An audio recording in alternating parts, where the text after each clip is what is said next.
This episode is brought to you by the Abundant Life Masterclass. I truly do believe that women can and should have it all. If you've ever felt like you had to choose between an amazing, booming business or career, a loving marriage, amazing friendships, and having the family you desire or financial success, this masterclass is for you. I'm sharing my 5 secrets to creating a truly abundant life. Click the link in the show notes or visit mymoneymogul.com/class to sign up. Again, click the link in the show notes or visit mymoneymogul.com/class to sign up. I'll see you there. You did not wake up today to be average. So why are we living that way? I truly do believe that God wants us to be wealthy. God desires for us to live our best. You can have everything that you want in this life. You can have the money, the family, the marriage, the business, the car, whatever it is that you want. You can have it. Wealth is your birthright. You deserve to be wealthy. These are the secrets of a money mogul, the keys to living an abundant life.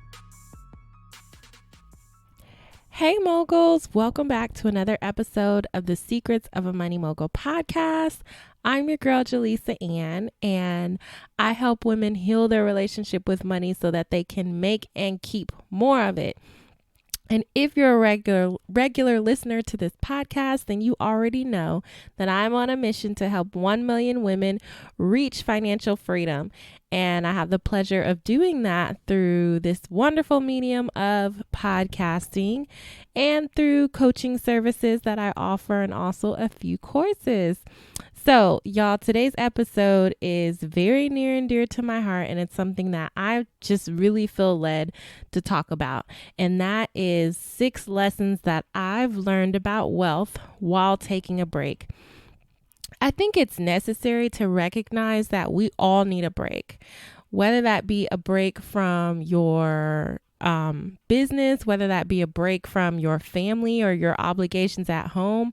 Hey moms, I know we really need a break. Even a break from our children, it's necessary for us to take time to ourselves to recharge. And I took a long break from business and from just pursuing my passion to kind of just really try to figure out what it is that I really wanted to be doing and how I really wanted my life to look.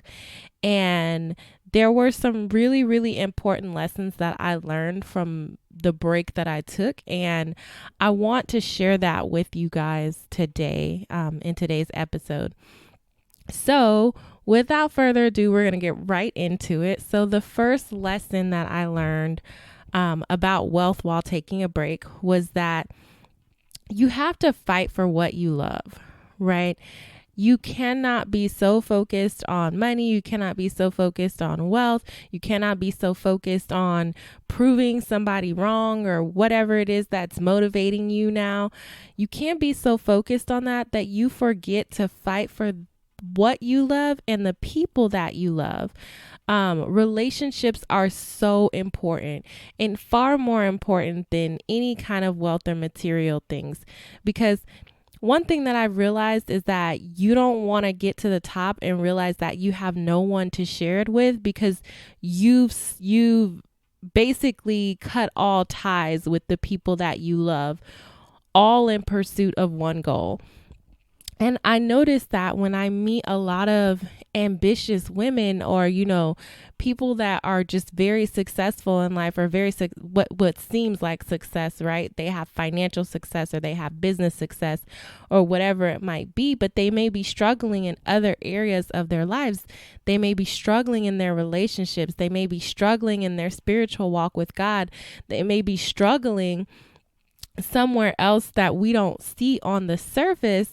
And it's because they're not taking the time to nurture those relationships. They're not taking the time to invest in those relationships. They are only investing in one particular thing or one particular form of success. And y'all know that I don't believe in just having success, just financial success or just money success. I truly do believe that women can and should have it all. And that means having successful relationships. That means having successful friendships. That means, healing relationships with possibly your parents. If you have a severed relationship with your parents or a sibling or somebody that you may have an issue with, sometimes it's important to nurture those relationships. Now, I'm not telling you to stay in toxic relationships. If you have a sibling or a parent or whoever that might be toxic to you, it is perfectly okay to cut ties as necessary. But I recognize that just as much as I love my business, just as much as I know that it's my calling to help other women, and just as much as I know that I want to pursue that calling and pursue that passion, I need to be putting just as much energy and just as much effort into the relationships with the people that I love.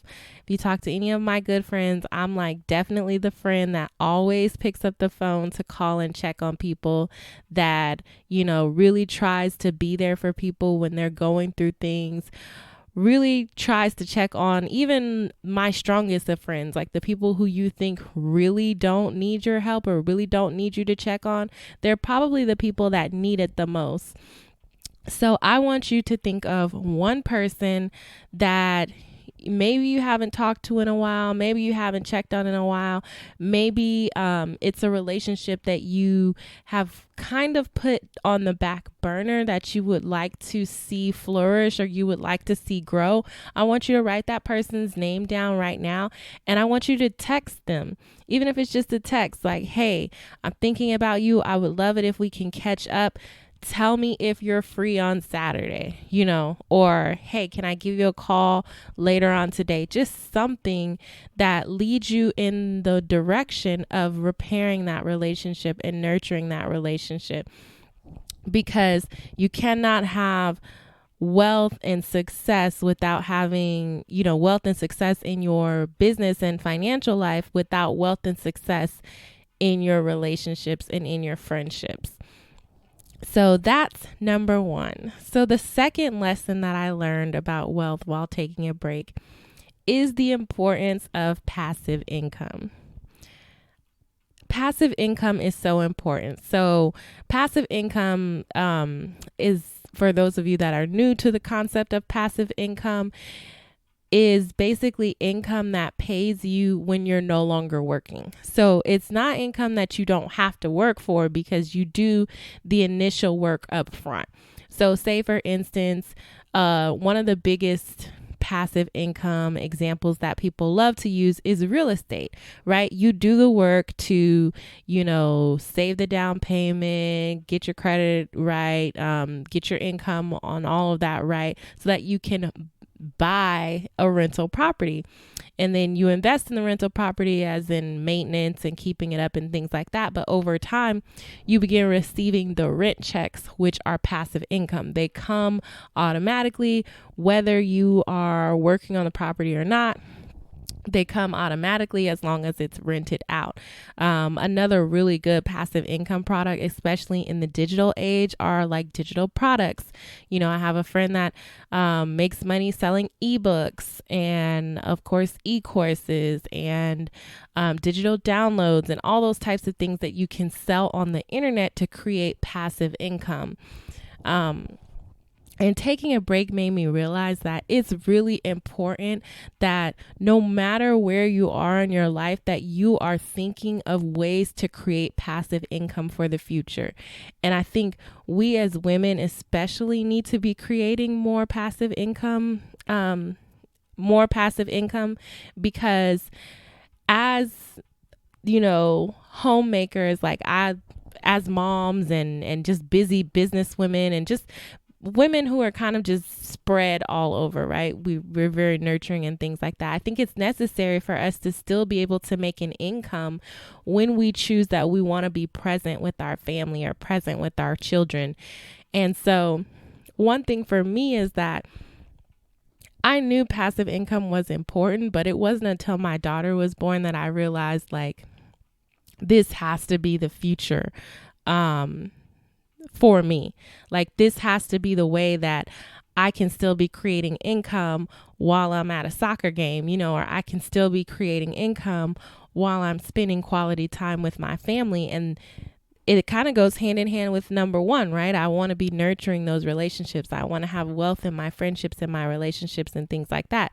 So passive income will allow me to do that without being a financial burden, without not being able to support myself or my family.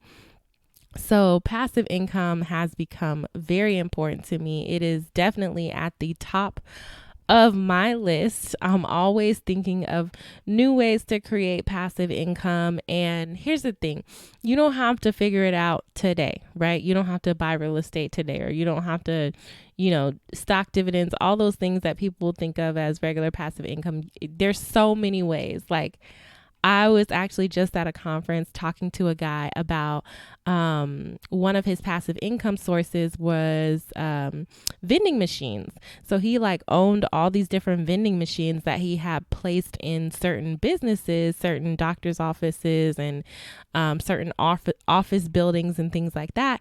And he was making passive income off of these vending machines. So there's so many different ways to create passive income, but I think it's necessary to recognize that if you want a truly abundant life, if you truly want to reach your financial goals, if you truly want to reach financial freedom, or any of these things, you have to have passive income. It has to be a part of your plan. There's no ifs, ands, or buts about it. You can't pretty much flip it any other way. So let's get into the third thing, the third lesson that I learned about wealth while taking a break, and that is self-love is necessary. You cannot give from an empty cup. Trust me, I tried it. I will definitely be the person that will attempt to give their last to the person next to them, whether that be spiritually, emotionally, or financially. But the truth is, you cannot give from an empty cup. You cannot give what you don't have. If you don't have happiness, you can't give happiness to somebody else. If you don't have love, if you don't have self-love, you can't give love to somebody else. You have to be full before you can begin to give. And that's one of the things that I've been learning over the years, is that we have to give from our overflow. Like, we need to stop emptying our cup. We need to stop saying yes to things that are hurting us, that are toxic, that are killing us. We need to stop sacrificing for people that are not sacrifice. We need to just let go of sacrifice in general. Like, we don't need to sacrifice anything to our own, anything that's harmful to us in order to help someone else. And that's especially financially, because one thing that I learned is that when my finances were intertwined with my family, I would often sacrifice in order to help other people. And then I would no longer meet my financial goals. And then I would be upset at them. But in reality, it's my fault, because I chose to give from an empty cup. I chose to give my last. I chose not to stick to my goals, not to stick to my budget, not to stick to my boundaries. I chose that. And so it's like, I can't get mad at somebody else for taking advantage of what I've allowed. I've allowed people to I've allowed myself to give from a cup that's not completely full, that's not completely running over. So that's my fault. And I think that it's necessary that we begin to love ourselves enough to be able to say no to people when it's necessary, that we begin to love ourselves enough that we can set the proper boundaries to say, listen, I don't have it right now. I don't have it to give to you right now. I don't have the energy to give you right now. I don't have the time to give to you right now, because I am focused on me. And it's okay to be a little bit selfish.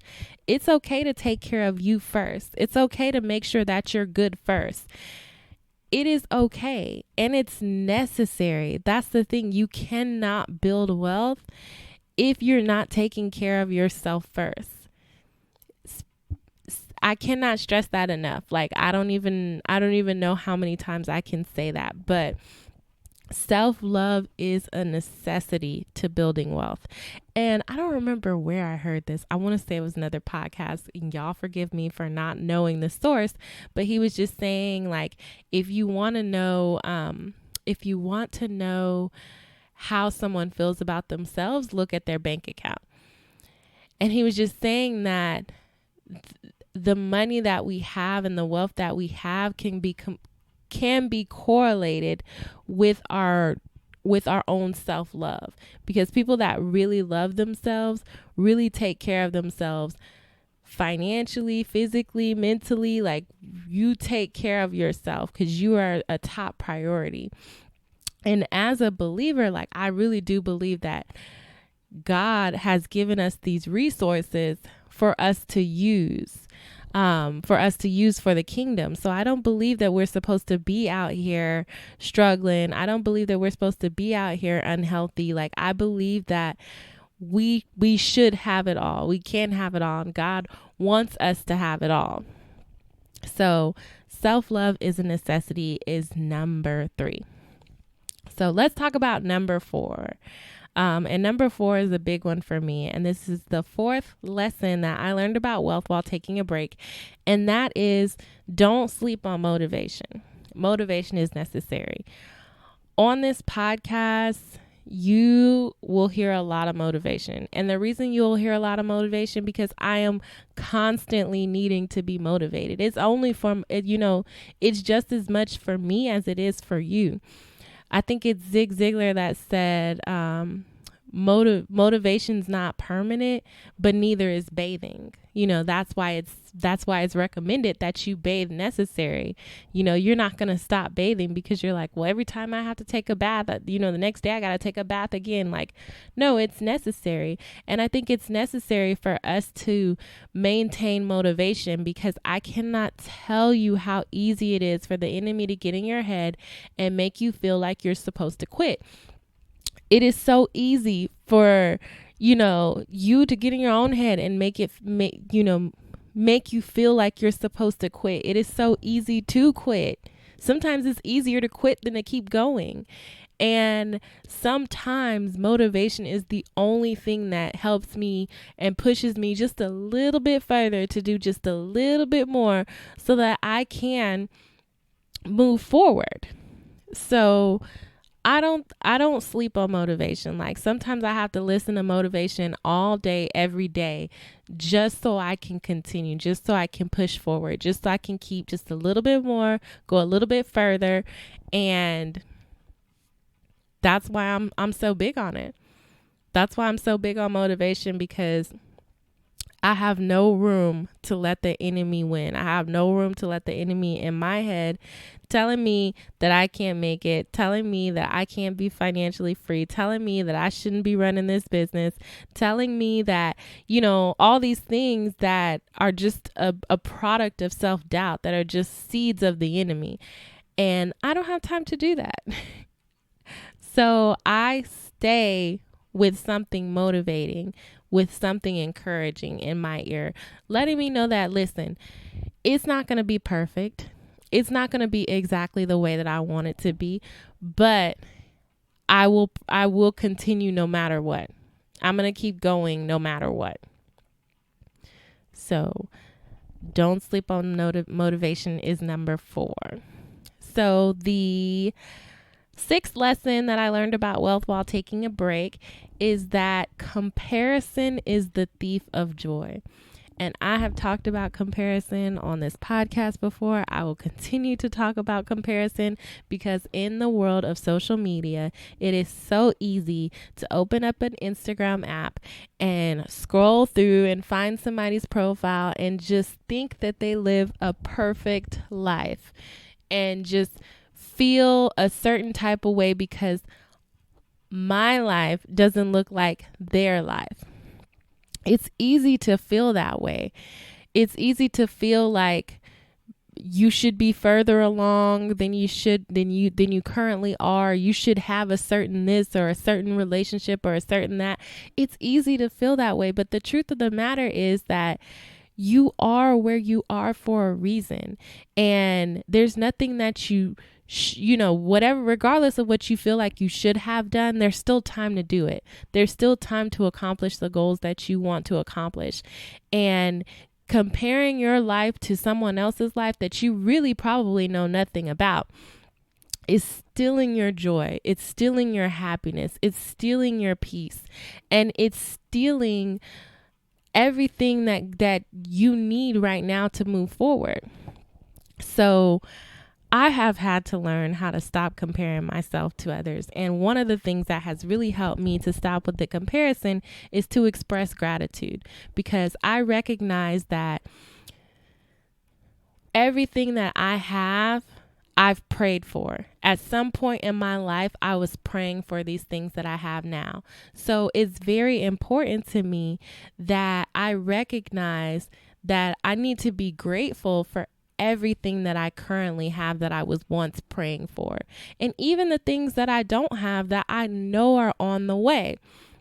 So don't feel the need to compare yourself to others. One of the things that you have to recognize is that what you see on social media is just someone's highlight reel.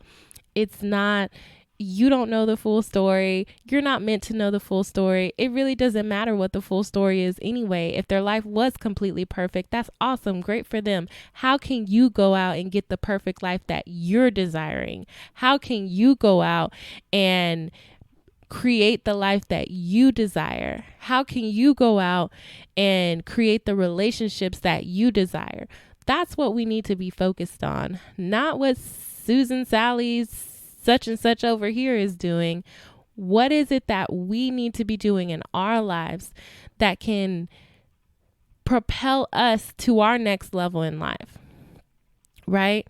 So don't let comparison steal your joy. Don't let comparison steal your happiness. Trust me, I've done it. I've been there, and it sucks. And it's not what you really want to do. So the sixth lesson that I learned about wealth while taking a break is that burnout is a real thing, y'all. Let me say that again. Burnout is a real thing. Not that I thought it wasn't a real thing. I just feel like there have just been times where I have felt so burnt out, so overwhelmed, so many feelings that I just didn't even want to get out of bed. I'm just like, listen, Lord, I need help. I need help this morning. I don't even want to get out of this bed. I just want to lay here. I just want to not even think about all the things that I need to do. I just overwhelm and burnout is a real thing. And I think that's why it's necessary to take a break. I think that's why it's necessary to show ourselves a little bit of grace and to be kind to ourselves, because let's be real. I don't know about y'all, but I am and will always be my biggest critic. There is nobody, not you, not any troll on the internet, not anybody that will criticize me more than I will criticize myself. So it's very important to me that I learn, and this is a work in progress, y'all, because I tell y'all all the time, I am in no way, shape, or form perfect. But one thing that I'm working on is learning how to show myself grace. Learning how to forgive myself and not be so critical on myself, and just to allow myself to take a break, allow myself to experience like, hey, I'm burnt out. I'm overwhelmed. It's okay that I take the day off today. It's okay that I put something on pause. It's okay that, I was going to teach this class, but I need to maybe send out a message saying like, hey, we need to postpone the class till next week, when I can actually be able to pour into other people, because I'm burnt out. I'm tired. Like, we as women wear so many hats. We play so many roles. And sometimes we really need to just sit still. Sometimes we need to just sit still, take a couple deep breaths, just chill, have like a staycation by ourselves with no one else, and just give ourselves a little bit of grace. Give ourselves a little bit of, hey girl, it's okay. It's okay. It's okay to be overwhelmed. It's okay to feel burnt out, but be able to take a break, woo-saw, break things down into smaller tasks. That's one thing that has really been helping me, because sometimes when I write my to-do list, I write way too much stuff on my to-do list. Like I'm writing all these high level tasks. Like I'm just gonna, build Rome in a day. That's what I think when I write this to-do list. And I have to look at the to-do list and be like, now listen, this is not something that I can actually accomplish in one day. So what are some of the smaller steps that I can take right now, that I can take today, that will help me to accomplish maybe this one big goal? So maybe we're not building Rome in a day. We're just doing one little thing, like creating a podcast episode. What's the one thing that I might need to do? Well, first of all, I need to make sure my computer is charged, and I need to get my mic. So I'm going to turn on the mic, and I'm just going to maybe start talking, or I'm going to outline what I'm going to talk about and touch on these few little points here, versus feeling like I have to have 20 episodes recorded in a day. That might not be, that might cause me to be overwhelmed or feel burnt out. So those are the 6 lessons that I learned about wealth while taking a break. And I just want to give a 7th and bonus lesson for all my entrepreneurs and all my people that are out there building businesses. And the 7th and final one is to build your business, or build your career, build whatever it is that you are building around the life that you want. Don't build your life around your career. Don't build your life around your business, but do the opposite. What is it that you want your life to look like? Do you want to travel more? Do you want more freedom? Do you need more time with family and friends, more alone time? Do you need to take more girl trips by yourself? How do you build something around your life? The first time I built my business, I built it all wrong. And if you guys know my story, or you guys have followed me for any amount of time, y'all know that I quit more times than I can count.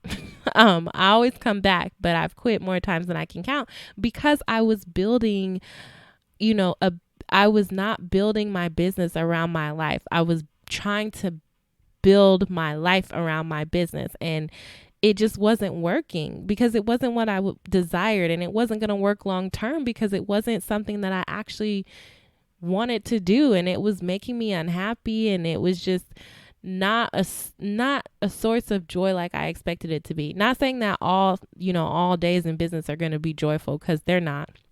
And if anyone told you that, that's not the truth. It can be very sad, and it can be overwhelming. Like, I think every entrepreneur questions their ability to succeed at some point in time, if not every day. But I think it's necessary to know that if I want a business that I can actually walk away from, that I can be with my family and I don't have to be working, hustling all day, then that's something that I need to be building. And that brings me back to the point that I've already talked about, which is number 2, the importance of passive income. That's why it's important for me to be building passive income while I'm on this journey. So this is a short episode for today, y'all. Just dropping in to give you a couple of tips. I pray that this episode blessed you and that it has helped you. Please go ahead and hit me in my DMs. Let me know what you thought about it, or go ahead and email me over at hello@mymoneymogul.com. And I will talk to you guys next week.